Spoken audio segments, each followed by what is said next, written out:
Kawanatanga means government, not sovereignty. Chris believes that. Rawiri believes that. That's not in the treaty. Rangatiratanga means absolute authority or absolute sovereignty, not possession or ownership.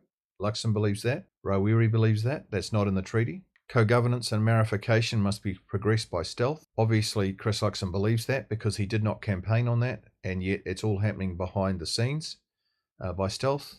Rawiri does not believe that. He says it should be just out there and open because that's what Maori deserve. Is this mandated in the treaty? No, it's not. Maori do not have to use their own funds, currently $70 billion, to fund their growth and development. The government must pay, in other words, plunder the public funds. Chris is okay about that. Rawiri believes that's got to be the way it is, and there's nothing about that in the treaty. The Waitangi Tribunal must only hear Maori grievances against the government, not settler grievances against Maori. That's a piece of ridiculous policy that should be repealed. Luxon believes that this is true. Rawiri believes that's true. There's nothing about that in the treaty. The Waitangi Tribunal must accept Maori stories, anecdotes, and memories from claimants as fact.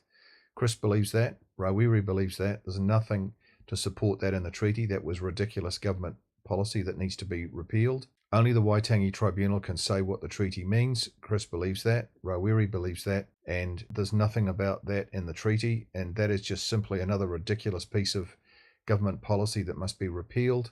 Are there any principles in the original treaty? Luxon believes there are. Rawiri believes there are. And there's obviously none in the treaty at all. The National Party can advance co-governance and marification once in office, even though they did not campaign on this policy. Luxon believes that. Rawiri is quite happy with that. It's just a piece of stealth. It's Chris Luxon being dishonest. The National Party thinks co-governance arrangements have worked fantastically in the past and therefore should continue. Luxon believes that. Rawiri believes that. And that is another piece of ridiculous thinking and policy. It's been a disaster for New Zealand and we're heading for the cliff, and unless it stops, we're going to go over as a country. We're going to end up being like Zimbabwe. Maori have special secret knowledge that could help all New Zealanders. Luxon believes that. Rawiri believes that. Tribal rule is a superior form of government to democracy.